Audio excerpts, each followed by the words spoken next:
Թողարկման հերթական հաղորդաշարն է եւ կրկին ես Հայրապետ Հայրապետյանս այսօր մենք շոշափելու ենք Փետրվարյան ապստամբությունը, որը տեղի ունեցել մոտ 105 տարի առաջ, նրա ձեռքբերումները ժամանակաշրջանի կարևորությունը եւ կքննարկենք մեր այսօր Գևորգ Սաֆարյանի հետ։ Բարև Գևորգ ջան, ինչպե՞ս ես։ Բարև ձեզ, լավ եմ, շնորհակալ եմ։ Գևորգ ջան, 1921 թվականի փետրվարին ապստամբները պայքարում էին արժանապատիվ պետականության համար։ Այսօր հետաքրքիր հարցեր ունեի ես։ Փետրվարյան ապստամբությունը բավական հետաքրքիր ժամանակաշրջան է եղել մեր պետականաշինության կառուցման մեջ, մենք բավականին կարկառուն պատմական կերպարներ ենք ունեցել այդ ժամանակահատվածում եւ հարցս կրկնեմ Գևորգ ջան 1921 թվականի փետրվարի ապստամբները պայքարում էին արժանապատիվ պետականության համար։ Արդյոք այսօր կարիք կա նույնատիպ պայքարի եւ արդյոք ես էլ ավելացնեմ նպաստավոր պայման է, որպեսզի կրկնվի փետրվարյան ապստամբություն։ Նախ պետք է մենք գիտակցենք, որ Հայաստանի Հանրապետությունը այսօր գոյություն ունի, որովհետև ժամանակին կար Նժդեհի պայքարը Սյունիքում եւ տեղի ունեցավ Փետրվարյան ապստամբությունը։ Ես նկատեցի մի կարճ տեսագրություն, որը մի քպեական падգամավորի խոսք էր։ Այս երիտասարդը ժամանակին լուսավոր Հայաստան կարծեմ կուսակցությունից էր, հետո երբ որ պահը հասկացավ, ճամբարափոխ եղավ, դարձավ քպեական, որպեսզի լինի падգամավոր։ Եվ նա հայտարարում էր, որ նյութական համեմատություն տանելով նյութական եւ ոչ նյութական արժեքների միջև, ասում էր, որ իրենց կողմից ադրբեջանական բերած նավթը դա ռեալ արժեք է, նյութական արժեք է, իսկ ոչ նյութական արժեքները անվանում էր դատարկ արժեքներ։ Իհարկե այս անարժեք խմբակը չի կարող գիտակցել, որ նյութական արժեքները դրանք ոչ նյութական արժեքների հետևանքն են։ Եթե ժամանակին Նյուտոնը բացարձակ որևիցե նյութական շահ չունենալով իր օրենքները չգրեր, ապա այսօր մեր շուրջ գտնվող այս նյութական արժեքները մենք չենք ունենա, ոչ ստատիկան, ոչ մանավանդ դինամիկան, մեքենաներ, ինքնաթիռներ, այս ամենը տեղի չէր լինի։ Եթե ժամանակին Վաշինգտոնները ոչ նյութական արժեքների համար դուրս չգային ապստամբության, ապա այսօր ԱՄՆ-ն չէր կարող ստեղծել այն նյութական արժեքները, որը ԱՄՆ-ն կարողանում է ստեղծել։ Եթե ֆրանսիական հեղափոխության մարտիկները հանուն ոչ նյութական արժեքների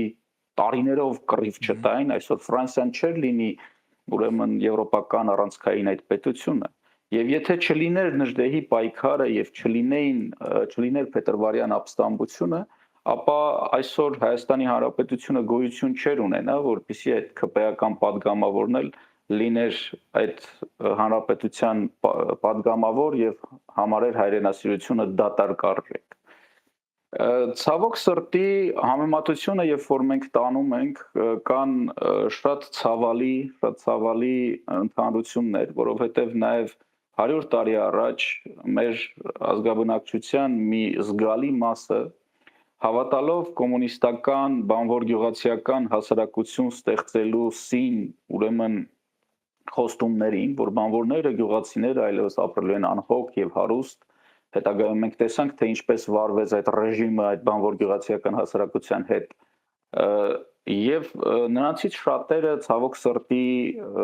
անգամ քննադատում էին Նժդեհին, նրա վարած պայքարն ու դիմադրությունը, ասելով, որ ռուսական զորքը բերում է մեզ ուրեմն բանվոր գյուղացիական անհոգ կյանք։ Սակայն գտնվեցին այն քիչ մարդիկ, թե Նժդեհը իր համախոհներով եւ թե ապստամբները, որոնք դուրս եկան ապստամբության եւ մենք պիտի հասկանանք, որ նրանք դուրս չեն եկել ինչ-որ մի փոքրիկ իշխանության դեմ։ Նրանք դուրս են եկել տարածաշրջանի հզորագույն պետության դեմ, ռուսական կայսրության դեմ էին դուրս եկել եւ տապալեցին ռուսական կայսրության իշխանությունը Հայաստանում։ Իսկ ռուսական կայսրության դրածոները նրանք ստիպված էին փախնել Երևանից, որովհետեւ ապստամբները հասան եւ մտան նաեւ Երևան։ Ցավոք սրտի շատ ուշացած գործողություն, որի հիմնական նպատակն էր փրկել այն քիչ գործիչներին, որոնք ուղղակի սպանվում էին Երևանի բանտում։ Կոմունիստները հայ Սարդարապետյան հերոսներին, բժիշկների, բանաստեղծների, դրամատուրգների լցրել էին Երևանի բանտը եւ առանց որևիցե դատական գործողության, առանց որևիցե մեղադրանքներ ներկայացնելու ուղղակի գնդակահարում էին։ Եվ նրանք մեքենաներ էին կանգնեցրել Երևանի բանտի շուրջը, որպեսզի եւ աշխատացնում են այդ մեքենաները, որպեսզի այդ մեքենաները լրացնեն այն աղմուկը, որը գալիս էր Երևանի բանտից։ Հետագայում նրանք հրավիրեցին թուրք կացնահարի, որի ձեռքով սկսեցին սպանել հայ ականավոր գործիչների։ Եվ ապստամբությունը թույլ տվեց, որ հազարավոր հայ ականավոր գործիչներ կարողանան կենթանի մնալ եւ հետագայում տարիներ անց նաեւ նրանցից որոշ մարդիկ հետ վերադարձան Հայաստան, արդեն սովետական կոչվող Հայաստան եւ իրենց ուրեմն ջանքերը ներդրեցին հայ ժողովրդի զարգացման մեջ։ Փետրվարյան ապստամբություն չլինելու պարագայում բոլոր այս մարդիկ կոտորվելու էին ուրեմն Երևանի բանտում, հայ ժողովուրդը ըստ էության ամբողջությամբ գլխատվելու էր եւ արդեն պարզ էր, որ սովետական ռուսական իշխանությունները ցանկություն ունեին Հայաստանի Հանրապետությունը առհասարակ լուծարել, որոշակի հատվածը մտցնելով սովետական Ադրբեջանի տարածք, որոշակի հատվածը մտցնելով սովետական Վրաստանի տարածք, եւ նրանք չէին ուզում, որ այս տարածքում լիներ նաեւ սովետական Հայաստան։ Նրանց դա ստիպեց ուրեմն Նժդեհի դիմադրությունը Սյունիքում, որտեղ նրանք չէին կարողանում Սյունիքը գրավել, որպեսզի նվիրաբերեն սովետական Ադրբեջանին եւ փետրվարյան ապստամբություն։ Կարող է իրավիճակը այնպեսին է արդյոք, որ այսօր դուրս գալ փետրվարյան ապստամբության պես գործողությունների, ես կարծում եմ, որ ոչ։ Ցավոք սրտի մեր հանրության համար այսօր բավականին անհասկանալի է ապստամբական գործողությունները, քանի որ մեր հանրությունը գտնվում են ինֆորմացիոն խապկանքի մեջ, որը իրեն մատուցում են իշխանությունները, իդեպ երկու կողմ է։ Գտնվում է այսօր էլ ցավոք սրտի նրանք այդ խապկանքի մեջ են, որ չտեսնելով վտանգները, որոնք փաթաթվում են մեր երկրի պարանոցի եւ այդ վտանգները փաթաթվում են մեր երկրի ներսից, սա է շատ կարեւոր է։ 5-րդ շարասյան տված վնասները մեր երկրին շատ ավելի մեծ են, քան թշնամու տված վնասները։ Այսօր Հայաստանի իշխանություններ են մարդիկ, ովքեր որ հրամաններ են ստանում Ադրբեջանից, Թուրքիայից, Ռուսաստանից եւ կատարում են այդ հրամանները։ Այսօր Ադրբեջանը պահանջում է, որ Հայաստանը իր սահմանադրությունը փոխի եւ փոխանակ մենք Հայաստանի ներսից ստանանք, այսպես Հայաստանի իշխանություններից ստանայինք ընդդիմություն, որ դուք որևիցե իրավունք չունեք Հայաստանի ներքին գործերին խառնվելու, այն էլ գլխավոր օրենքի կազման խառնվելու, սրա փոխարեն Հայաստանի իշխանությունները ասում են, որ այո, Ալիևը ճիշտ է ասում եւ մենք պիտի մեր սահմանադրությունը փոխենք այնպես, ինչպես որ ուզում է Ալիևը։ Մենք նաեւ այսպես խայտառակ ենք լինում ամբողջ աշխարհով, երբ որ մեր ժողովրդի նկատմամբ ցեղասպանություն իրականացրած Ալիևի հետ Հայաստանի իշխանությունները գնում հանդիպում են եւ շնորհակալություն են հայտնում նրան։ Ըստ այստեղից ստացվում է շնորհակալություն ցեղասպանության համար։ Սա է ստացվում։ Ցավոք սրտի մեր հանրության մեծ զանգվածները այս տեղեկություններին հաղորդակից չեն լինում, որովհետեւ պետությունը գտնվում է, այսինքն հանրությունը գտնվում է մեդիա բլոկադայի մեջ, մեր եթեր դուրս եկող հեռուստաընկերությունները գրեթե ամբողջությամբ պատկանում են կամ նախկիններին, կամ ներկաներին, եւ նրանք համատեղ խաղում են այդ սև ու սպիտակ խաղը, ինչի արդյունքում երկուսն էլ հայտնվում են ազգային ժողովում, երկուսն էլ հայտնվում են իշխանության մեջ, իսկ ժողովուրդը մնում է անտեղյակ։ Եվ նաեւ այսօր մենք խոսում ենք փետրվարյան ապստամբության այդ ամենակարևոր գործողություններից մեկն էր մեր նորագույն պատմության մեջ, որը թույլ տվեց ունենալ պետություն։ Սակայն Հայաստանի բնակչության բացարձակ մեծամասնությունը չգիտի Փետրվարյան ապստամբության մասին։ Ասեմ ավելին Հայաստանում շատ շատերը Հայաստանի առաջին հանրապետությանը նայում են որպես ինչ-որ նոստալգիկ պատմություն, որ պատմության ընթացքում ինչ-որ մի բան է տեղի ունեցել, որի մասին իրենք այնքան էլ տեղեկացված չեն եւ անցել գնացել։ Այնինչ առաջին հանրապետությունը հանդիսանում էր իրավաքաղաքական սուբյեկտ, այլ ոչ թե պատմական։ Որոշ դեպքերում մանավանդ Լևոն Տեր-Պետրոսյանի աջակիցները փորձում են համեմատություն տանել առաջին հանրապետության եւ Տիգրան Մեծի թագավորության հետ, երբ որ մենք առաջ ենք քաշում առաջին հանրապետության իրավահաջորդության խնդիրը, նրանք անգամ հեգնանքով ասում են որպես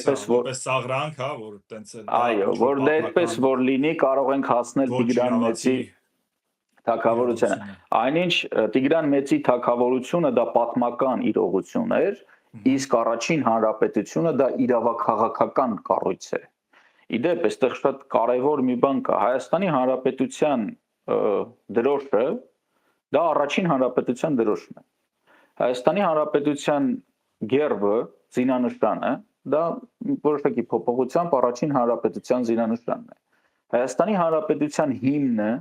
դա առաջին հանրապետության հիմնն է, բայց մենք սովետական Հայաստանի իրավաճորն ենք։ Բանակում մենք նշում ենք, որ 30-ից ավել տարվա բանակ ունենք, բայց մինչդեռ մենք բանակ ունեցել ենք, զորահրամանատարներ ունեցել ենք այդ ժամանակահատվածում, մենք անցել ենք 2 համաշխարհային պատերազմի միջով եւ հաղթանակած ենք դուրս եկել եւ մեր ներդրումը բավականին զգալի է եղել 2 համաշխարհային պատերազմ հաղթելու մեջ։ Մենք առաջին համաշխարհային պատերազմի ավարտի հաղթող պետությունների շարքում ենք եղել եւ շատ կարեւոր է որ անգամ դեպքեր էին լինում որ մեզանից շատ ավելի խոշոր պետություններ դիմում էին Հայաստանին որ Հայաստանը իրենց համար այսպես երաշխավոր կանգնի ազգերի լիգայի առաջ այսինքն Հայաստանի առաջին հանրապետությունը դա միջազգային հարաբերությունների կարևոր տարածաշրջանային սուբյեկտ էր եւ հաղթող պետություններից մեկը եւ այսօր ասելով ի նկատի ունեմ վերջին այս 30 տարիների ընթացքում ի սկզբանե Լևոն Տեր-Պետրոսյանի կողմից դրվեց այն մոտեցումը որ առաջին հանրապետությունը պետք է մոռանալ եւ գնալ սովետական Հայաստանի ճանապարհով, ինչի հետևանքով անխուսափելի էր վերջի վերջո Արցախի կորուստը եւ ինչի հետևանքով անխուսափելի է Հայաստանի Հանրապետության առհասարակ լուծարումը,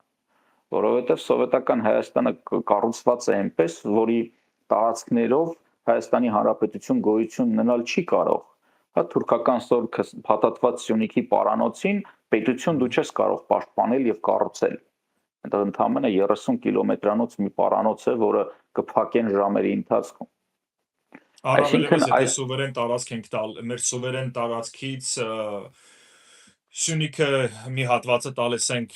մեր թշնամուն, որպիսի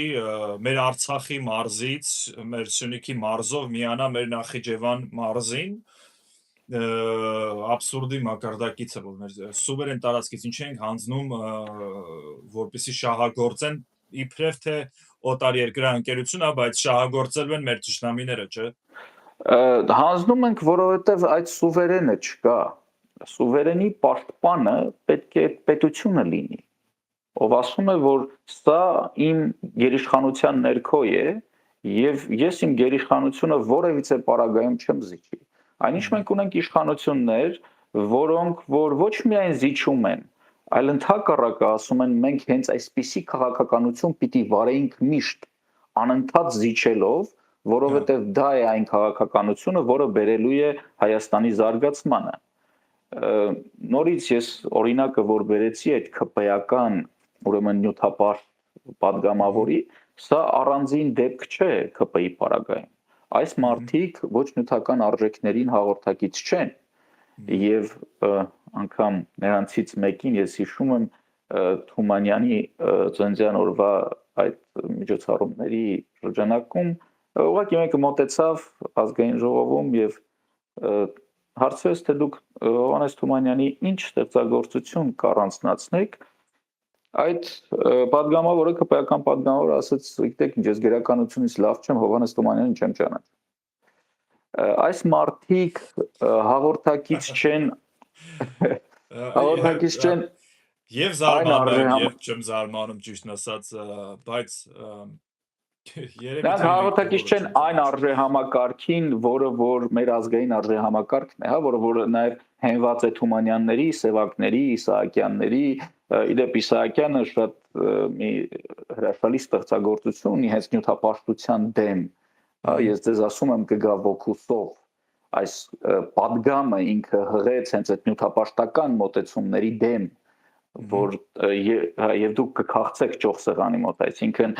ցույց տալով, որ եթե դուք նյութական արժեքները գերադասում եք ոչ նյութական արժեքներին, վերջի վերջո դա բերելու է նրան, որ դուք ճոխսեղանի մոտ սոված եք մնալ։ Այս իշխանությունները հաղորդակից չլինելով նաև մեր մեծերի խոսքին, հաղորդակից չլինելով մեր ազգի ստեղծած որևիցե արժեքի, նրանք հանրությանը խաբում են եւ տանում են այն ճանապարհով, որ հիմի էժան բենզին կգա ձեր տուն, չգիտեմ, էժան ապրանքներ կգան, այ տեսեք ցորենը մենք բերում ենք Ադրբեջանի տարածքով եւ նյութական ուրեմն արժեքների միջոցով փորձում են խաբել ժողովրդին, ինչպես դա անում էին ժամանակին կոմունիստները, այդ բանվոր գյուղացիական հասարակությունը խոստալով, որ ցորենը նախ դա անասնակեր էր 4-րդ կարգի, որը ցանկալի չէ, որ ընդհանրապես մարդիկ դրանով սնվեն, իսկ բենզինը ես կարդացի մի հոդված, որում բենզինը եկող նրանց կողմից պարունակում է, չեմ հիշում ինչ ծանր մետաղ, որը որ բավականին վնասակար է առողջությանը։ Եվ այստեղ ժողովուրդը չի մտնում դետալների մեջ, իսկ այս երևույթները, որը որ դու նշեցիր, Գևորգ ջան, հոգեբանության մեջ կոչվում է gaslighting, այսինքն դա մարդկային չարաշահման, էմոցիոնալ եւ հոգեբանական չարաշահման ամենավատ տարբերակներից մեկն է, որ մարդուն ասում են, որ այն իրականությունը, որը որ դու տեսնում ես, դա դու սխալ ես տեսնում, ու մարդը այնքան են ասում, անընդհատ ասում, որ մարդ սկսում է կասկածել ինքը իր իրականության վրա եւ դիսոնանսը մարդու մեջ տեղ ունենում եւ մարդու հոգեկանի վրա դա բացասական անդրադառնում, ինչպես նաեւ հիմա ոնց որ դու նշեցիր, որ ասում են իբրև թե խաղաղությունն է գալիս, խաղաղությունն է, բայց իրականում մենք բոլոր գիտակից մարդիկ էլ տեսնում են, որ ընդհանրապես նշույլներ ընդհանրապես գոյություն չունի եւ ես հարց կուզենայի ուղղել նախ եւ առաջ մեր ժողովրդին այն 100,000-ավոր մարդկանց, ովքեր որ կորցրել են իրենց տները, արդյոք դուք խաղաղ եք, արդյոք խաղաղ են տասնյակ հազարավոր մարդիկ, ովքեր որ կորցրել են իրենց ամուսնուն, եղբորը, նույնիսկ ինչ որ պարագայում քրոջը, իրենց ընկերոջը, արդյոք այդ տասնյակ հազարավոր մարդիկ խաղաղ են, կամ միլիոնավոր մարդիկ արդյոք խաղաղ են, ովքեր որ իրենց կյանքն են կորցրել, մեր հայրենակիցներ, ովքեր որ մորթվել են, խաղաղ են այդ մարդկանց հոգին։ Իհարկե ոչ, եւ քանի դեռ մենք Արցախը չենք վերադարձրել, մեր զոհերի հոգիները չեն խաղաղվելու։ Այստեղ կարևոր մի հանգամանք կա, որ այս իշխանությունները մի անհեթեթ ուրեմն մոտեցում են հորինել, ասելով, որ նրանք զոհվել են այն բանի համար, որպեսզի Հայաստանը լինի սովետական Հայաստանի իրավաճառ։ Դրա համար են նրանք զոհվել։ Ոչ թե նրանք զոհվել են, որ Արցախը պաշտպանեն, որպեսզի Արցախը մնա Հայաստանինը, այլ զոհվել են, որ մենք լինենք սովետական Հայաստան, այսինքն Արցախը հանձնենք։ Ստացվում է այդ մարդիկ զոհվել են այն բանի համար, որ մենք Արցախը հանձնենք։ Եվ այս անհեթեթ քարոզչությունը իշխանությունները համատարած տարածում են։ Համատարած։ Սա անարգանք է այդ մարդկանց ինքնազոհության, որովհետև այն մարդիկ, ովքեր որ ինքնակամ մեկնեցին պաշտպանելու Արցախը, նրանց գործողության նպատակը Արցախը պաշտպանելն էր։ Նրանք զոհվում են այդ հողը պաշտպանելու համար, իրենց կյանքն էին տալիս։ Այնինչ դրանից հետո այսօրվա իշխանությունները շատ հանգիստ հայտարարում են, որ Արցախը հանդիսանում է Ադրբեջանի տարածք եւ միշտ էլ հանդիսացել է ըստ իրենց Ադրբեջանի տարածք, ինչի հետևանքով ստացվում է, որ մենք բոլորս, ովքեր որ եղել ենք Արցախում, ովքեր որ այնտեղ նաև ցավոք սրտի զոհվել են, նրանք գնացել էին Ադրբեջանի տարածքը գրավելու։ Այս քարոզչությունը ոչ միայն անարգանք է մեր զոհերի հիշատակին, այլ այս քարոզչությունը վերում է նրան, որ Հայաստանը դառնալու է օկուպանտ։ Եվ ինչ որ մի կետում, երբ որ աշխարհաքաղաքական իրավիճակը թույլ կտա, Ադրբեջանը հայտարարելու է Հայաստանին օկուպանտ եւ պահանջի օկուպացիայի փոխհատուցում։ Նրանց ես իշքան որ տեղյակ եմ, իսկ ես տեղյակ եմ, գնում է դատական գործ, որ իբրև թե որ մենք ռազմական հանցագործություններ ենք արել, ռազմական հանցագործ ենք եւ մեզանից փոխհատուցում են պահանջում 105 միլիարդի, չէ, եթե չեմ սխալվում, թե 150 միլիարդ դոլարի փոխհատուցում։ Այո, մի խոսույթի մեջ բանը Ալիևը մատնանշեց 150 միլիարդ դոլարի մասին, որ մեր տված վնասները հասնում են ընդհուպ մինչև այդպիսի գումարներ։ Դատավճիռը միջազգային դատարանում կավարտվի, մենք որևէ փոխադարձ հայցով չենք գնա պաշտպանվենք ու նրանք էլ անմիջապես կպահանջեն 150 միլիարդ չենք կարողանա վճարել եւ կգան Սյունիքը կօկուպացնեն հարգելի հայրենակիցներ։ Այստեղ շատ կարևոր մի հանգամանք կա, որ երբ որ կա օրինակ դատական վեճ կամ որևիցե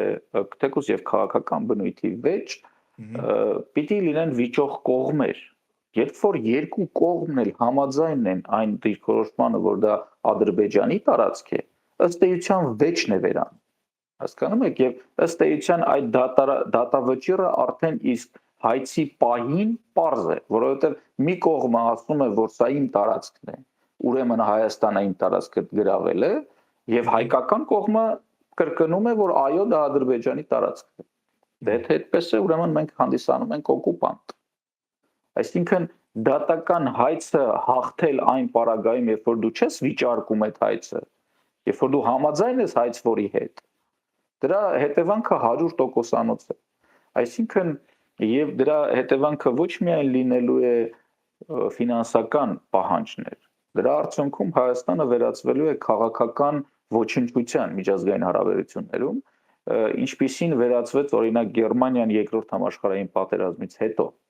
Նա ըստ էության որովհետեւ իրավունք չունեցող մի գոյակցություն էր, ինչու, որովհետեւ ինքն էր օկուպանտը, ինքն էր ագրեսորը։ Եվ եթե այսօր իշխանությունները հայտարարում են, որ մենք ենք ագրեսորը, մենք ենք օկուպանտը, մենք միջազգային հարաբերություններում վերածվելու ենք ոչնչության։ Եվ մեր ձայնը ընդհանրապես ոչ միտեղ չի լսվելու։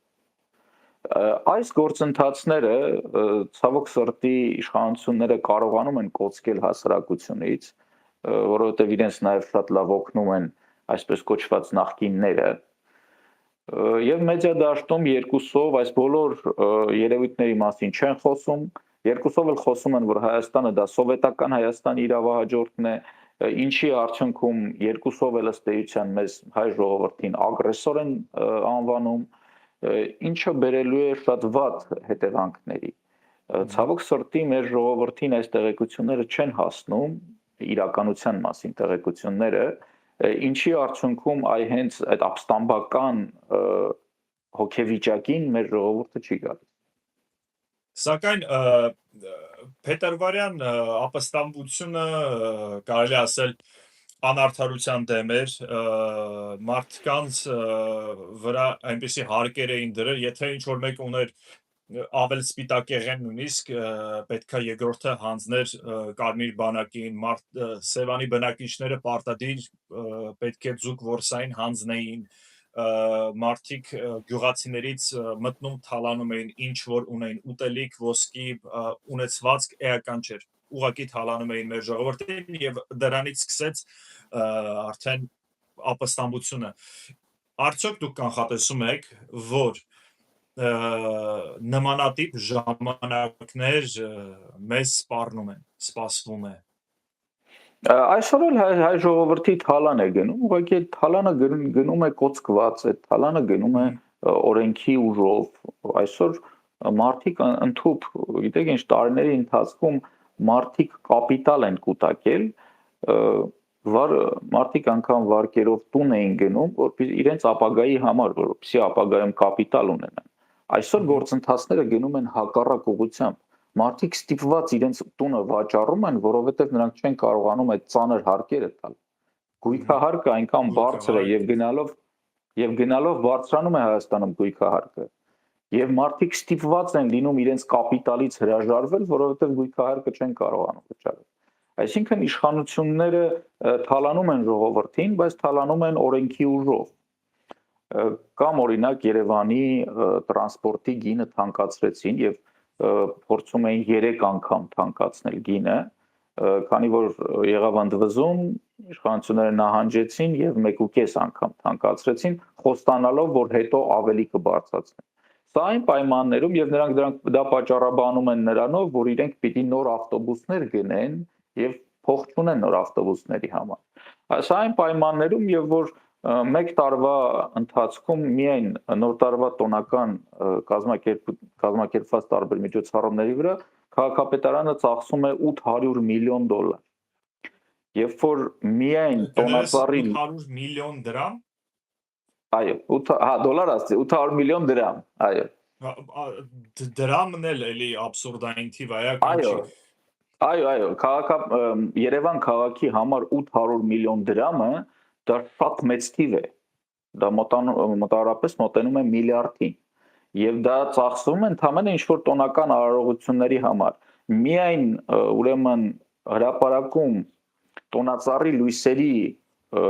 վառման արարողության վրա քաղաքապետարանը ծախսել էր մոտ 200 միլիոն դրամ։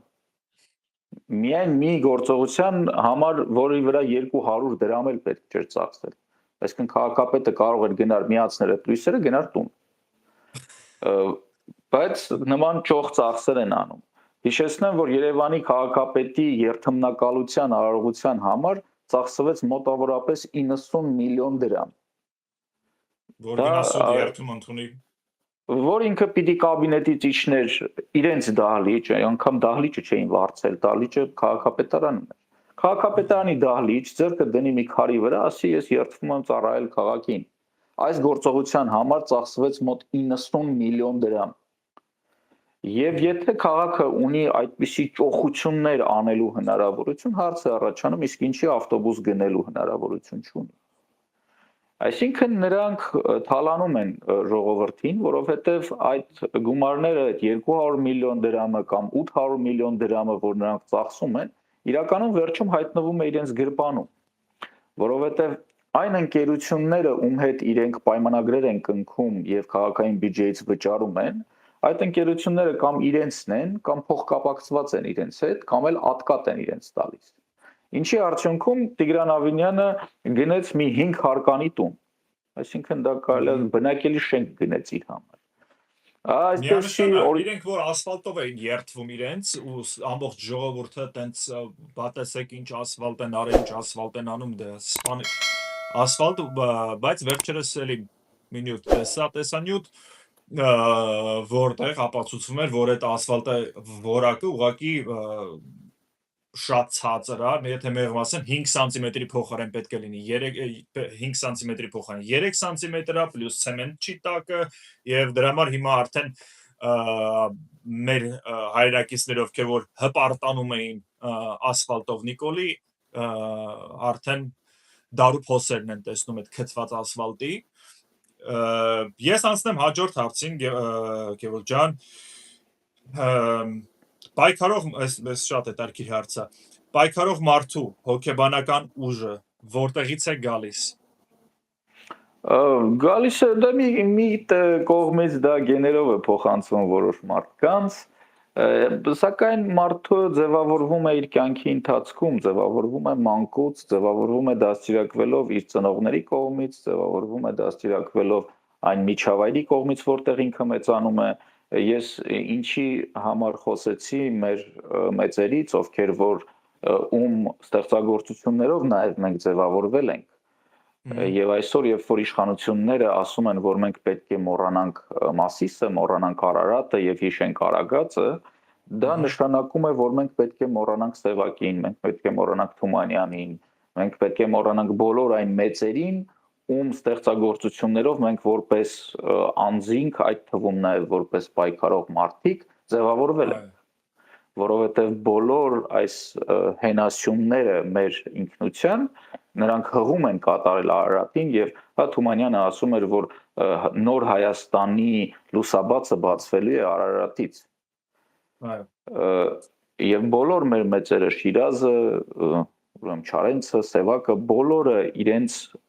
որպես հայ ինքնության առանցքային կետ մատնանշում էին Արարատը։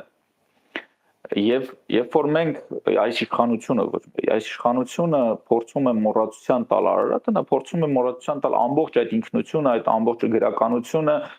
ամբողջ պատմությունը եւ ձևավորել նոր ինքնություն, որը հիմնված է նյութական արժեքների վրա։ Իսկ պայքարող մարդու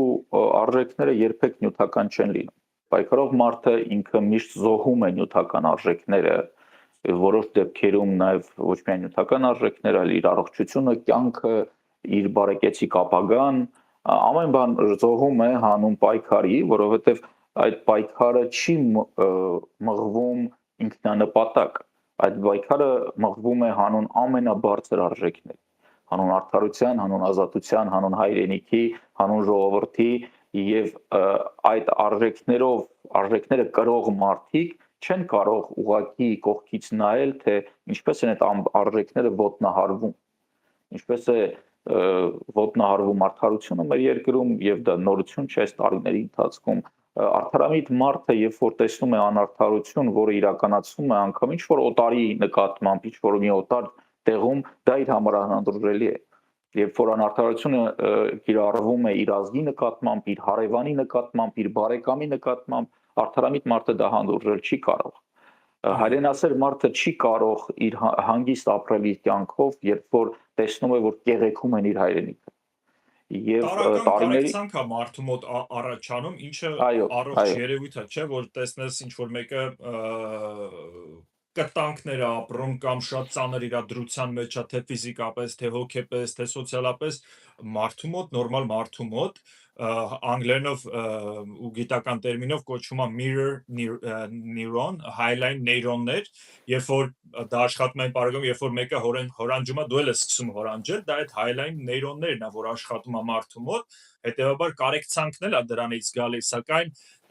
մեր շեղվածների մոտ այդ highline նեյրոնները ջարդված են ու իրանք ծուղ հայլիների աշխարհում են հենց ապրում։ Մենք հարգելի հայրենակիցներ անընդհատ Հովհաննես Թումանյանի անունը Գևորգ ինչպես նկատեցիք նշեց, քանի որ նրա ծննդյան օրն է եւ Հովհաննես Թումանյանի որդին նույնպես եղել է այդ ժամանակաշրջանում ապստամբներից մեկը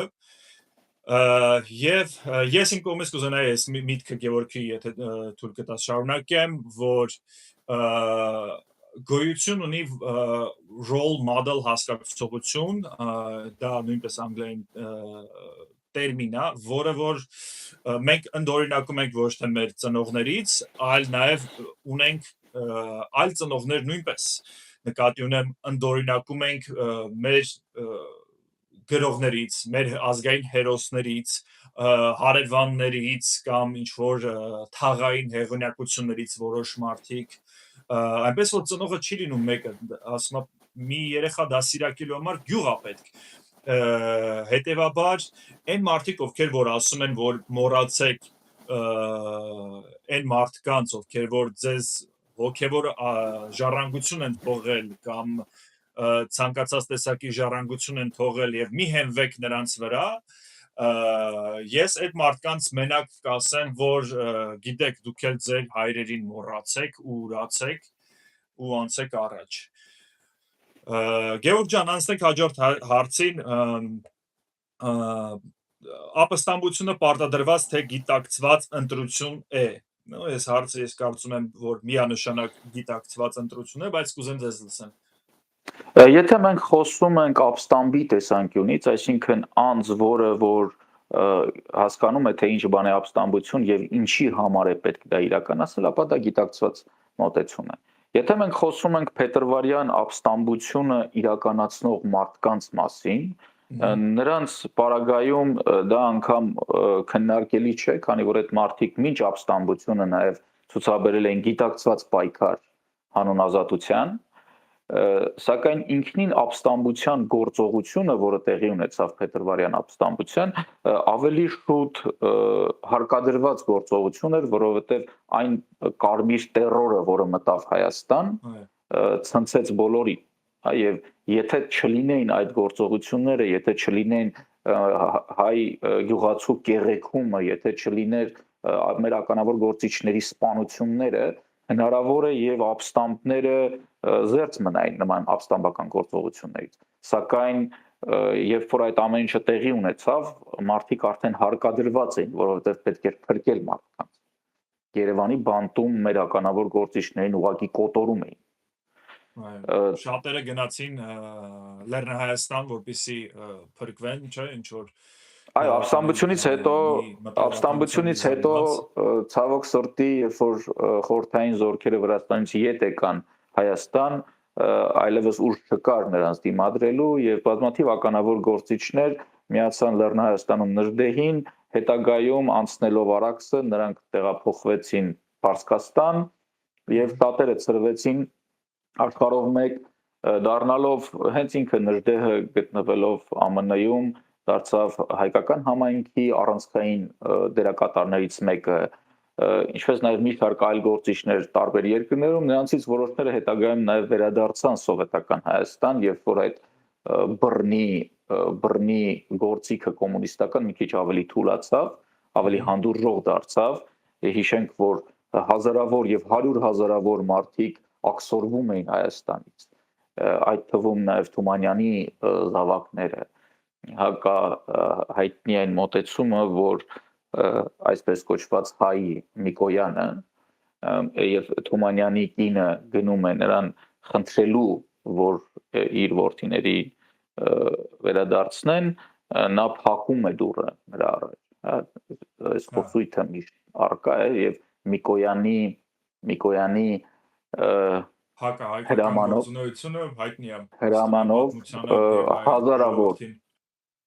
Միկոյանի հրամանով հազարավոր հայեր ուղղակի աքսորվեցին Հայաստանից, հենց Միկոյանի նախաձեռնությամբ։ Եվ երբ որ այս բիրտ կարմիր տերորը թուլացավ եւ այդ աքսորներից շատերը նաեւ հետագայում վերադարձան, նաեւ այն մարդիկ, այն ականավոր գործիչները, որոնք որ դուրս էին եկել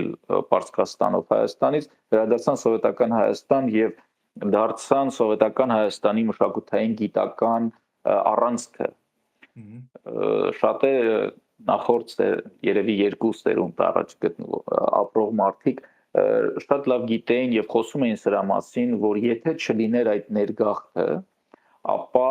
Հայաստանի մշակութային եւ գիտական կյանքը չէր ունենա այն զարգացումը սովետական դարաշրջանում, որը ունեցավ։ Այս մարդիկ վերադառնալով Հայաստան, նրանք կարողացան ձևավորել մտավորականության առանցքը, որը դարձավ հայ ժողովրդի առաջնորդը, եւ մենք կլինենք շատ ավելի վատ վիճակում։ Ատոմային զենքի հիմնադիրները սովետական միության հայեր են եղել, մեր հայ գիտնականներից են եղել։ Հայ գիտնականները ունեցել են լուրջ մասնակցություն եւ սովետական Հայաստանի տարածքում նաեւ եղել են որոշակի գիտական կառույցներ, որոնք ունեցել են մասնակցություն ատոմային զենքի ստեղծմանը։ Պետք է հասկանալ, որ նման մասշտաբային աշխատանքը դա չի կատարում 1 կամ 2 հոգի, սակայն այո, հայ գիտնականները ունեցել են լուրջ ներդրում այդ գործընթացների մեջ եւ նաեւ Հայաստանում գտնվող գիտական կառույցները ունեցել են այդ ներդրումը։ Եվ եթե օրինակ այդ կարմիր տերորի ժամանակ եւ փետրվարյան ապստամբության այդ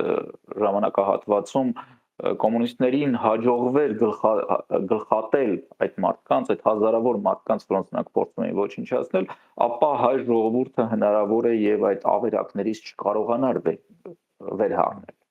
որովհետեւ առանց գլխի ժողովուրդը, առանց մտավորականության ժողովուրդը ինքը լուծարվում է։ Մտավորականությունն է, որը կհանդիսանում այն առանցքը, որ իր շուրջ կազմակերպում է ժողովրդին։ Եվ այսօր մեր հանրության քայքայման առանցքային ուրեմն կետերից մեկը այն է, որ մենք այդպեսի որպես մեկ սուբյեկտ մտավորականություն չունենք, այդ առանցքը չկա։ 30 տարիների ընթացքում այն մարդիկ, ովքեր որ իրոք հանդիսանում են մտավորականներ եւ բարձրացնում են հարցեր, այս մարդիկ շատերը բանտարկվեցին, շատերի համար ստեղծվեցին այնպիսի իրավիճակ, որ նրանք թողեն եւ հեռանան երկրից, եւ երբ որ չկա մտավորականության առանցքը, հանրությունը դառնում է ցաքուցրիվ։ Հանրությունը չի տեսնում այն լույսը թունելի վերջում, որ դեպի որը պիտի նա գնա։ Իսկ այդ լույսը պետք է ցույց տա մտավորականությունը։ Սա նաև կայսրության եւ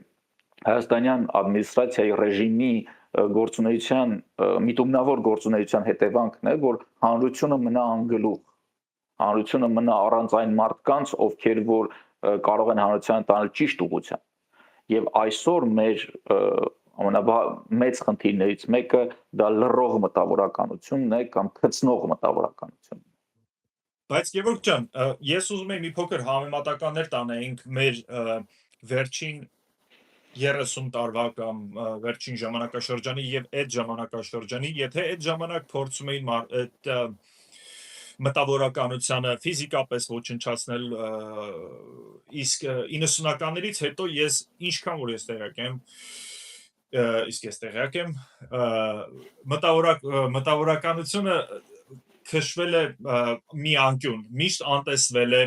կամ ռեսուրսներ չեն տրամադրել մտավորականներին, որպեսզի իրենց գործունեությունը ծավալեն, կամ անտեսել են, կամ ռեսուրս չեն տրամադրել, եւ մեր մտավորականությունը 90-ականներից սկսած բավականին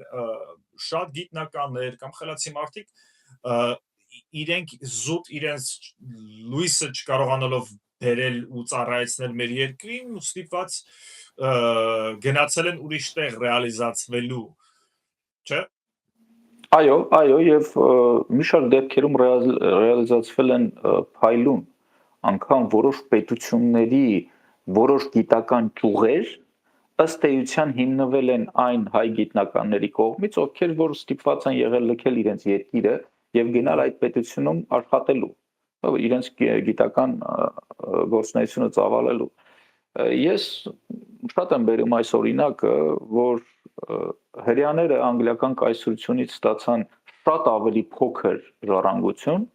քան հայ ժողովուրդը ռուսական կայսրությունից ստացավ ժառանգությունը։ Մենք Հայաստանում ունենք ահռելի քանակությամբ ուրեմն արդյունաբերական կենտրոններ, մենք ունենք գիտահետազոտական ինստիտուտներ, Հայաստանը իր գիտնականների թվով եւ գիտնականների աշխատություններով սովետական միության կազմում լուրջ բարձր ուրեմն նիշեր էր զբաղեցնում։ Եվ անկախացումից հետո այս գլխատումը եւ դա միտումնավոր գլխատում էր, բերեց նրան, որ բազմաթիվ գիտահետազոտական ինստիտուտներ փակվեցին, որոնց աշխատանքը կարելի էր կազմակերպել, հնարավոր է նրանց որոշակի կրճատմամբ, բայց պահպանմամբ։ Որոշ ինստիտուտներ պահպանվեցին իրենց ղեկավարների հեղինակության արդյունքում։ Անգամ օրինակ Պարիս Հերունին պատմում էր, որ ինքը զենքով է պաշտպանել ռադիոֆիզիկայի ինստիտուտը, պատմելով, որ ինքը զանգել է Վազգեն Սարգսյանին եւ ասել է իմ մոտ զենք կա, ես այդ զենքը վերցնում եմ, իջնեմ դռան դեմ, որ մեկը ով մոտեցավ ինստիտուտին, ես կրակել եմ։ Այսինքն մարդիկ վերջին ճիքերով պաշտպանում էին արկա ուրեմն գիտական ռեսուրսը եւ ես մի շատ ցավալի տեսարանի ականատես եմ եղել, երբ մի ուսուցիչ, երիտասարդ ուսուցիչ իր երեխաների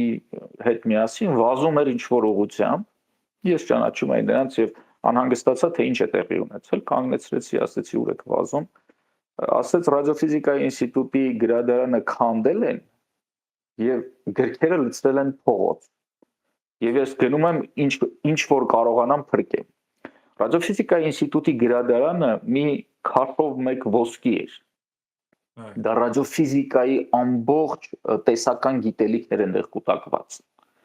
Եվ այս գիտելիքը ուղղակի քանդել լցրել էին փողոց եւ այդ ուսուցիչը դա հասկանալով իր աշակերտների հետ ուղղակի արկղերով այդ գրքերը առանց արդեն նայելու թե դրանք ինչ են, ուղղակի փրկելու համար արկղերով գրքերը բերեց եւ դասավորեց իր կաբինետում, որտեղ արդեն շարժվել չէր լինում։ Այնքան էր նա գրքերը լցրել, որ հանկարծ այդ գրքերը չկորեն։ Այսպիսի միտումնավոր գործողություններով Հայաստանում ոչնչացվեց եւ ոչնչացվում է գիտությունը։ Այսպիսի գործողություններով էր, որ հիասթափեցրեցին մտավորականությանը, գիտնականներին, ստիպեցին նրանց լքել երկիրը, որպիսի մնացած ժողովուրդը դառնա կառավարելի, դառնա անգլուխ։ Սա նույն չափ գլխատում էր, հա, մենք օրինակ հայոց ցեղասպանության հիշատակի օրը նշում ենք ապրիլի 24-ին։ Ինչու՞։ Որովհետև թուրքերը ապրիլի 24-ին հավաքեցին ամբողջ հայ մտավորականությանը եւ գլխատեցին։ Սրա նպատակը այն էր, որ մնացած ժողովուրդը մնա անգլուխ եւ մնացած ժողովրդին կոտորելը լինի հեշտ։ Եվ այս նույն գործողությունը 30 տարի իրականացվում է Հայաստանի իշխանությունների կողմից մինչ օրս։ Այսօր իշխանությունները փորձում են ցույց տալ թե իբրև թե իրենք դեպի գիտություն հայացք են նետում, հա, ինչ որ ֆինանսներ են տրամադրում գիտությանը, սակայն նրանց կողմից միտումնավոր կատարվում են գործողություններ, որ գիտությունը պետք է փող բերի։ Հա, եթե մենք փող ենք ծախսում գիտության վրա, ապա դա պիտի լինի այնպես, որ այդ փողը հետ գա։ Այնիշ խոսքը դնում է չափելի արդյունքներ փողի առումով։ Այսինքն եթե դու գիտական ձեռքբերում ունես, բայց դա մեզ փող չի բերում, ապա մենք դա չենք ֆինանսավորի։ Եվ գիտությունը դարձնում են, իհարկե մենք շտավազկանում ենք, որ գիտությունը լինում է նաև կիրառական, այսինքն գիտություն, որը փող է բերում։ Սակայն եթե դու ֆունդամենտալ գիտությունը չես զարգացնում, այդ գիտությունը չի հասնում կիրառության։ Ես օրինակ բերեցի Նյուտոնի գործունեությունը, Նյուտոնը շատ երկար տարիներ առաջ գրել էր իր 3 օրենքները, հետագայում այդ օրենքները գտնվեցին, այսպես ասենք, հայտնաբերվեցին, եւ այսօր, այսինքն շատ տարիներ անց նրա գրած օրենքները ստեղծում են այն ամենը, ինչ որ մեր շուրջը կա։ Ես միշտ սիրում եմ ասել, որ Տեսլա ավտոմեքենան չի ստեղծվել այսօր։ Տեսլա ավտոմեքենան ստեղծել է Նյուտոնն ու Տեսլան միասին։ Եթե չլիներ Նյուտոնի աշխատությունները, եթե չլինեին Տեսլայի աշխատությունները, այսօր մենք այդպիսի հրաշալի մեքենա չենք տեսնի։ Այսօր մենք արբանյակներ չենք կարող ուղարկել տիեզերք եւ ունենալ արբանյակային կապ կամ մյուս Եթե չլիներ Փետրվարյան ապստամբությունը, մենք այսօր Հայաստան չէինք ունենա։ Եթե չլիներ Փետրվարյան ապստամբությունը, Հայաստանը որևիցե շանս չուներ այսօր վերակենդանանալ։ Եվ եթե մենք դա չվերցնենք որպես օրինակ, բացի այն, որ այդ ժամանակաշրջանում են մտավորականությանը գլխատել թե հիմա, նաև այդ նույն ժամանակաշրջանում մենք գիտենք, որ խորհրդային այդ սովետական չարիքը խոստումա տված եղել, որ որևէ մեկին չի ձերբակալի, չի աքսորի թե մտավորականությանը, թե քաղաքական գործիչներին, թե մնացած բոլորին ուղղակի, քանի որ այդ ժամանակաշրջանում փոքրինչ սոցիալական ծանր վիճակել էր արդեն Հայաստանում, նրանք խոստանում էին սարուձորեր, սակայն եկան թալանեցին մեզ։ Նմանատիպ բան նաև հիմա է տեղի ունենում ռուսների կողմից, նրանք իբրև թե խաղաղապահներ եկան, սակայն Լաչինում թալանում էին ժողովրդին եւ էլի մեզ մեջքից խփեցին։ Այն ինչ նմանատիպ կամ դրա շուրջ կարող եք, խնդրում եմ, կարծիք հայտնել։ Այո, եւ երբ որ ռուսները Երևանի բանտում սպանում էին հայերին, այնտեղ հայերը ձերբակալված հայ գործիչները բղավում էին, չէ որ դուք ասում եք, որ առանց դատարանի ոչինչ չի լինի։ Այո, որովհետև խոստացվել էր, որ եթե ինչ-որ մեկի նկատմամբ ձերբակալության որոշում կամ բանտարկության որոշում կլինի, դա կլինի միայն դատարանի միջոցով։ Այո, այդ խոստումները եղել էին, սակայն օկուպանտները երբեք չեն լինում իրավական։ Օկուպանտները միշտ օկուպացնում են, ջարդում են եւ ոչնչացնում են։ Մենք պետք է հասկանանք, որ մեր պետության գոյությունը դա այդպես ինքնանպատակ մի բան չէ։ Մենք մեր գոյությունը իբրև ազգ եւ իբրև անձ, նաեւ անհատներ կարող ենք ունենալ միայն պետականության առկայության դեպքում։ Երբ որ մենք հրաժարվում ենք պետականությունից եւ այսօր ըստ էության գաղափարապես քարոզչություն է տարվում այն ուղղությամբ, որ դե կարելի է եւ գոյություն ունենալ այլ պետության կազմում։ Եվ այդ քարոզչությունը տարվում էր նաև այն ժամանակ Հայաստանում գոյություն ուներ կոմունիստական կուսակցություն, որը վարում էր այդ քարոզչությունը, որ մեզ անկախություն ստեյցիան պետք չէ, կա մեծ հզոր ռուսական կայսրություն, մենք պետք է ներգրավենք ռուսական կայսրության մեջ եւ ռուսական կայսրությունը մեզ կբերի ցորեն անծայրածիր ռուսական դաշտերից, մեզ կբերի անվտանգություն եւ մենք ուրախ եւ զվարթ կապրենք ուրիշի լծի տակ։ Ուրիշի լծի տակ երբեք հնարավոր չի ապրել ուրախ եւ զվարթ։ Ես ցավով եմ Ընդհանրապես ես զարմանում եմ, թե ինչի հարց չի ծագում մարդկանց մոտ, թե օքեյ, այդ պետությունը ինչի է ուզում գա ու դու իր կազմում լինես։ Ինչներին է պետք քո ոչ անկախ լինելը։ Տրամաբանական չի, որ նրանք զուտ գալիս են, որ քեզ կեղեքեն։ Պատկերացրեք, որ մինչ օրս Հայաստանում կան բազմաթիվ մարդիկ, ովքեր որ անգամ սովետական սերնդից չեն, կամ ծնվել են հնարավոր է սովետական միության տարիներին, բայց այն ժամանակ եղել են շատ փոքր։ Այսինքն սովետական այդ գաղափարախոսության, այդ ռոպագանդայի զոհը չեն, սակայն այդ բազմաթիվ այդպիսի մարդիկ մինչ օրս կարծում են, որ Ռուսաստանը եկել էր մեզ փրկելու, որ ռուսները եկան եւ մեզ փրկեցին Թուրքիայի, թուրքական զորքից, մեզ վրա կոտորելով մեր ժողովրդին, մեր մտավորականներին, այնինչ ռուս-թուրքական հարձակումը եղել էր պայմանավորված։ Ռուսներն ու թուրքերը նախապես էին պայմանավորվել, որ երկու կողմից պիտի հարձակվեն Հայաստանի վրա։ Եվս մի կորելացիա, Գևորգ ջան, հետաքրքիր միտս եկավ, որ թե այդ ժամանակաշրջանում էին ինչպես ասացի, երկու կողմից էլ մեզ հարձակվել են, թե այդ ժամանակաշրջանում են զինել թուրքերին, որպեսզի նրանք հարձակվեն մեզ վրա, թե հիմա արդեն Արցախյան պատերազմի ժամանակ նրանք էլի զինեցին թուրքերին, որպեսզի հարձակվեն մեզ վրա։ Այո, լրիվ համապատասխան էր եւ ոչ միայն զենքի տրամադրումներ, այլ հետագայում ինքնին պայմանավորվածությունը, ինչպես որ 100 տարի առաջ նրանք նախապես պայմանավորված հարձակվեցին Հայաստանի վրա եւ թուրք եւ ռուս զորքերը երբ որ հանդիպեցին միմյանց, նրանք գրկախառնվում էին ի նշան հաղթանակի ընդհանուր թշնամու առաջ, իսկ ընդհանուր թշնամին Հայաստանն էր։ Եվ այսօր Արցախի հանձնման գործընթացում նորից Ռուսաստանն ու Թուրքիան նախապես պայմանավորվեցին, որ պետք է տվյալ դեպքում առևտուրը գնաց Ուկրաինայի շուրջ, որ Ռուսաստանը ուրեմն այս Արցախը կհանձնի Թուրքիային, իսկ Թուրքիան լոյալ կլինի, երբ որ Ռուսաստանը կհարձակվի Ուկրաինայի վրա։ Նորից ռուս-թուրքական առևտուր գնաց մեր հաշվին եւ մեր կյանքերի հաշվին։ Եվ այս ամեն ինչը տեղի է ունենում, որովհետև մենք վերջի վերջո չենք հասկանում, որ մեր պետականությունն ու ինքնիշխանությունը ինքնանպատակ չեն։ Որ եթե մենք չունենք պետականություն եւ չունենք ինքնիշխանություն, ապա մենք դառնում ենք այն գրոշը, որով որ առևտուր են անում խոշոր պետությունները։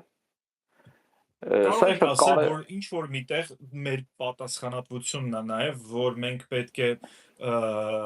լինենք ինքնիշխան, սուվերեն կամ որովհետև ինչ որ առումով մեր մեղավորությունն էլ կա, որ Ուկրաինայում ժողովրդին այդքան կոտորեցին, եթե մենք մեր տեղում չգտնվենք, ով գիտի, էլ ինչ աղետներ տեղի կունենան։ Հենց թեկուզ մեր գլխին էլ են աղետներ բազմաթիվ եկել, որովհետև մենք սուվերեն չենք եղել եւ հանդուրժել ենք մեր հայի տականքին, թեկուզ եւ ոչ թե պետական մակարդակով, ոչ միայն պետական մակարդակով, այլ մեր շրջապատում նույնիսկ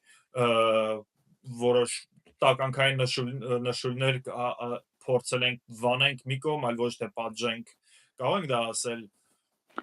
Ոչ թե ինչ որ միտեղ, այլ ամեն տեղ։ Ամբողջական պատասխանատվությունը մեզ վրա է բոլորիս։ Մենք ցավոք սրտի շատերը փորձում են պատասխանատվությունը գցել իշխանությունների վրա, ասելով որ իշխանությունները վատն են։ Այո, իշխանությունները վատն են, բայց եթե իշխանությունները վատն են, ուրեմն այդ իշխանություններին պետք է հեռացնել։ Մենք շատ ենք ասում, որ մենք ենք տերը մեր երկրի, սակայն մենք չենք ուզում մեր երկրին տեր կանգնել։ Օրինակ, եթե մենք ունենք մեքենա, որի տերը մենք ենք, եւ այդ մեքենայի արգելակները լավ չեն աշխատում, մենք չենք մեղադրում, չէ՞, արգելակներին։ Չենք ասում արգելակներն են մեղավոր, որ լավ չեն աշխատում։ Մենք ենք մեղավոր, որ չենք փոխում, չենք տանում վերանորոգելու եւ այլն։ Այսինքն այդ ապրանքի տերն է մեղավոր, որ իր ապրանքը չի աշխատում։ Նույն կերպ պետության տերն է մեղավոր, եթե իր պետությունը ուրեմն լավ վիճակում չէ, որովհետեւ եթե պետության ղեկավարները, այսպես ասենք, մենեջերների խումբը լավ չի աշխատում, ապա կազմակերպության ուրեմն սեփականատերերը հեռացնում են այդ մենեջերներին, նոր մենեջերներ են բերում։ Եվ եթե մենք տերն ենք այս կազմակերպության, այն է Հայաստանի Հանրապետության, իսկ կառավարությունը այդ վատ աշխատող մենեջերներն են, ապա մենք պիտի հեռացնենք։ Սակայն ցավոք սրտի մենք ապրում ենք մեր անձնական կյանքով, մեր ընտանեկան կյանքով, ինչը դատապարտելի չի, ինչը շատ լավ է, հենց այդպես էլ պետք է լինի, սակայն մենք պիտի ապրենք նաև մեր պետական կյանքով, որովհետև այդ տունը, այդ ընտանիքը գտնվում է այդ պետության մեջ, եւ եթե պետության վիճակը վատ է, ուրեմն չի կարող մեր վիճակը լավ լինել, եթե անգամ ինչ-որ կարճ ժամանակահատվածում լավ է։ Օրինակ, նույն Արցախը թալանող բազմաթիվ հանցագործներ ամբողջը, որ ունեցվածք էին կուտակել տարիների ընթացքում, ամբողջը հանձնեցին թուրքերին եւ դուրս եկան Արցախից։ 11 միլիարդավոր հավանաբար, եթե Ինչու, որովհետեւ եթե քո ընդհանուր նավը խորտակվում է, քո պետությունը խորտակվում է, դու այդ խորտակվող նավում կենթանի մնալ չես կարող, փրկվել չես կարող։ Նախ եւ առաջ պետք է փրկել նավը։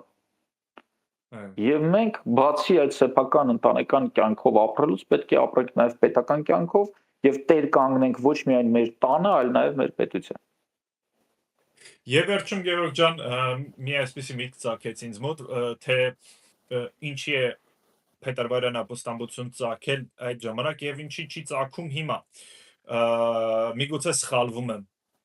Փետրվարյան ապոստամբություն ծագեց, երբ որ ամեն ինչ հասավ ծայրահեղության, որ ել ավելի ռուս ու թուրք դաշնակցությունը շատ ավելի բիրտ էր մեր ժողովրդի հանդեպ ամեն տեսանկյունից եւ դրանից ելնելով ծագեց Փետրվարյան ապոստամբությունը, իսկ հիմա չի ծագում, որովհետեւ ավելի մեթոդաբար են դա անում, sense մի բան գոյությունի էփած գորտի էֆեկտա կոչվում, երբ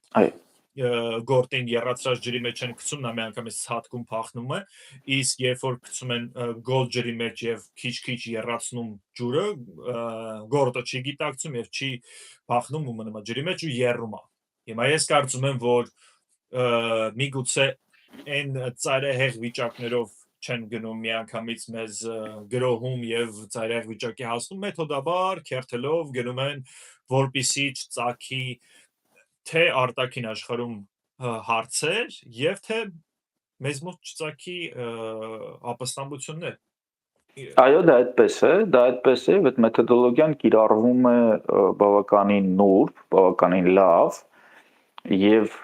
ցավոք սրտի, երբ որ այդ մեթոդի սկզբում մենք օրինակ զգուշացնում ենք հանրությանը, որ այս գործունեության վերջը լինելու է, որ ջուրը եռալու է, մեր հանրությունը մեզ չի հավատում։ Եվ վերջում, երբ որ արդեն աղետը գալիս է, նոր շատերը ասում են, որ այս մարդիկ ախր ասում էին, այս մարդիկ ախր տարիներ առաջ էին ասում։ Սակայն դրանից հետո էլ, երբ որ մենք նախազգուշացնում ենք արդեն ապագա աղետի մասին, միևնույն է մեր հանրության զգալի ուրեմն հատվածները չեն հավատում կամ չեն ուզում հավատալ դրան։ Երևի թե աղետի այդ պատկերացումը մարդկանց բերում է հոգեբանական ծանր վիճակի, դրա համար նրանք չեն ուզում դա տեսնել կամ հավատալ, որ դա այդ աղետը գալու է։ Մենք Արցախի պարագայում էինք ասում, էլի չէին հավատում։ Տարիներ շարունակ մենք ասում ենք, որ լինելու է Արցախի կորուստ, եթե մենք այսպես շարունակենք, անգամ մենք դրան անուն ենք տվել, Արցախի աբխազացում ենք անվանում, ասելով, որ Ռուսաստանը հրահրելու է պատերազմ, վերցնելու է Արցախը եւ հանձնի այն թուրքերին։ Սակայն շատերի համար սա այսպես մի աներևակայելի բան էր թվում։ Առասարակ Արցախի կորուստը աներևակայելի էր թվում։ Ես բազմաթիվ իմ անձնական զրույցներում իմ ընկերներին բացատրում էի, որ օրինակ բանակի վիճակը բավականին վատ է եւ Մենք ոչ միայն չունենք պաշտպանական համակարգ, այլ եղած բանակն էլ շատ վատ վիճակում է գտնվում, սակայն մեր ընկերները անգամ չէին հավատում դրան, ասելով որ չէ, որ մեզ ասում են, որ դա տարածաշրջանի հզորագույն բանակն է։ Եվ մենք չենք կարողանում բացատրել, որ այդ ամեն ինչը սուտ է, խապկանք է։ Ես հիշում եմ եւ պատերազմից հետո ընկերս շատ էսպես ընկճված ինձ ասեց, որ ախր դու ասում էիր, որ բանակի վիճակը լավ չի։ Ցավոք սրտի մեր ազգը բավականին այսպես ռոմանտիկ ազգ է, բավականին լավ պատկերացումներ եւ լավ երազանքների մեջ ապրող ազգ է։ Արցելոնին մի զուտ չեն նայել անդունդը, չեն նայել թե չարը ինչքան խորն է, թե չարիքը ինչքան անսահման է եւ ինչքան այդ բղծության խորությունը ու ծավալները ինչի կարան հասնեն, որովհետեւ մարդիկ սովորեն իրենց ներքին պրիզմայով նայեն կամ ինչ որ ընդհանուրի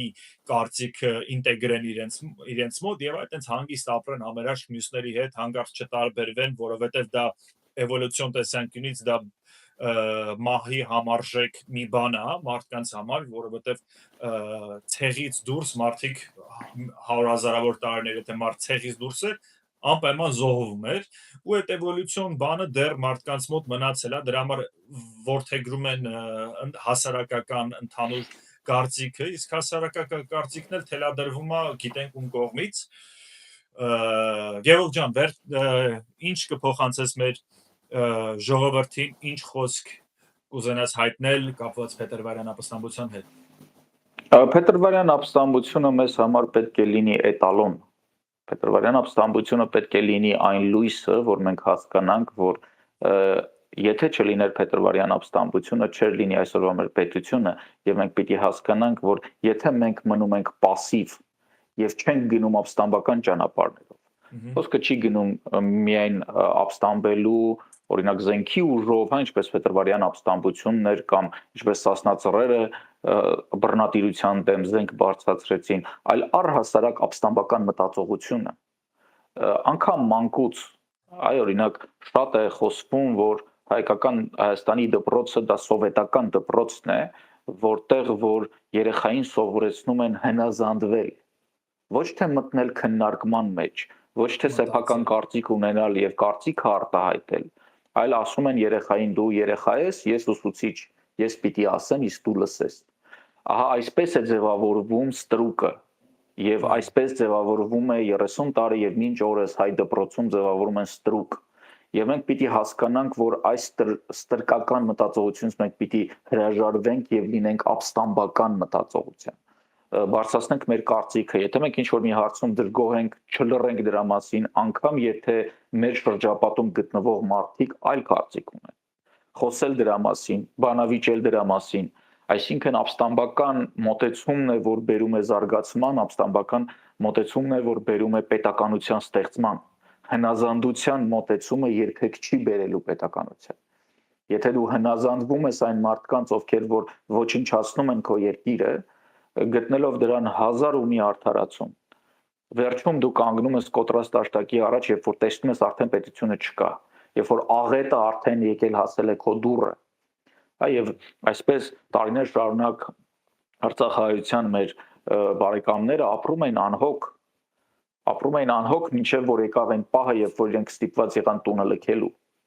Այսօր թուրքական զորքը եկել եւ կանգնել է Սյունիքի դիրքերում եւ Սյունեցին տեսնում է այդ դիրքը, Սյունեցին տեսնում է թշնամուն իր աչքի առաջ, սակայն միևնույնն է ապրում են ռոմանտիկ երազական մոտեցումներով։ Վահան Արծրունին մի շատ լավ երգ ունի, որտեղ խոսում է, որ իմ փոքրիկ երասկոտ imazg դու կունենաս հաջողություններ, եթե պատրաստ լինես բերել ռազմի խորաններին քո կյանքերի բերքերն առատ։ Այսինքն մեր օրերի այսպես ամենաականավոր պոետներից մեկը, երաժիշտներից մեկը նորից ինչպես որ ժամանակին ուրեմն մեր մյուս ուրեմն գրողներն էին Թումանյանը, երբ որ գրում էր Չարի վերջը, սա պատգամ էր հայ ժողովրդին, որ չտաս քո ձագին աղվեսին, որ քո ձագին աղվեսին տվեցիր, հաջորդն էլ ուզելու։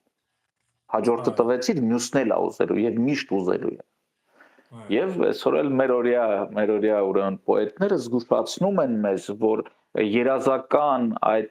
պատկերացումներով, եթե դուք փորձում եք շարունակել ձեր կյանքը, ապա դուք կորցնելու եք ամեն ինչ։ Եվ պետք է լսել այս խոսքը, պետք է լսել այս մոտեցումները եւ դուրս գալ անընդհատ լավի սպասումից, այդ լավը հենց այնպես չի գալու։ Որովհետեւ ժողովրդին ազատությունը հենց այնպես չի տրվել, որովհետեւ ժողովրդին զարգացումը հենց այնպես չի տրվել։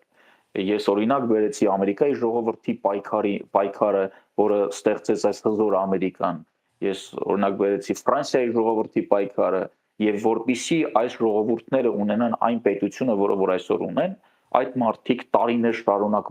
մաքարել ու պայքարել, ապստամբել են։ Եվ մենք որպես ժողովուրդ պիտի ընդունենք ապստամբական ճանապարհը, այլ ոչ թե հնազանդության։ Եղավ, եւ վերջում ես կուզենայի նաեւ մեր օրերի ապաստամբներին մաղթել առողջություն, ովքեր որ դեռ գտնվում են բանտում կամ դեռ դատական գործերի մեջ են, համբերություն եւ ասել մեր ժողովրդին, որ ապստամբ տեսակը քնած չի մեր ազգի մեջ, գոյություն ունի եւ միգուցե դեռ նպաստավոր պայմաններ չեն, միգուցե վերջերս սկսել են ժողովրդի ձեռքից զենքը հավաքել, նորից զինաթափել, ինչպես ժամանակին 100 տարի առաջ, սակայն ապստամբությունը դա միայն զենքով չի լինում, ապստամբությունը դա ով ոնց կարող է, ով ոնց գիտի։ Ապստամբությունը նախ եւ առաջ մտքում է, երբ որ մարդը ունի ապստամբական մտածողություն, դա որոշ դեպքերում, երբ որ արկա է արդեն անհրաժեշտություն, մարդը կարող է նաև զենք վերցնել ձեռքը։ Սակայն օրինակ, երբ որ մենք պաշտպանում ենք, ասենք Մաշտոցի պուրակը քանդելուց, մենք նույնպես ապստամբում ենք այն որոշման դեմ, որը իրականացրել էր պետությունը։ Մենք չենք հնազանդվում դրան։ Հա, կամ ասենք Էլեկտրիկ Երևան կոչվող գործողությունը, որտեղ տասնյակ հազարավոր մարդիկ դուրս եկան փողոց, սա նույնպես ապստամբություն էր, այսինքն սա ապստամբական մտածողություն է։ Կարևոր խնդիրը ունենալ մտածողությունը եւ եթե կլինի ծայրահեղ անհրաժեշտություն դիմել զենքի, սակայն եթե դու չունես ապստամբական մտածողություն, երբեք բանը չի հասնելու ոչ զենքի, ոչ քաղաքացիական անհնազանդության, ոչ անգամ, չգիտեմ, ընտրության գնալու։ Եթե դու գնում ես օրինակ ընտրության եւ ստիպված ընտրում ես այն մարդուն, ում քեզ որ ասել են, որ դու գնաս ընտրես, հնազանդվելով քեզ ճնշելը, ապա դու պետություն չես ունենալ։ Սա է այն դառը իրականությունը, որը մենք ունենք։ Եղավ, սիրելի հայրենակիցներ, այսօրվա մեր հյուրը Գևորգ Սաֆարյանն էր, հուսով եմ ինչ որ բաներ քաղեցիք այսօր, որևէ եզրակացություններ կանեք, շնորհակալություն, որ մեզ հետ մնացիք եւ շնորհակալություն Գևորգ ջան, որ Ես եմ շնորհակալ։ Շատ հաճելի էր ինչպես միշտ։ Ինձ նույնպես։ Ստեսություն։ Հաջողություն։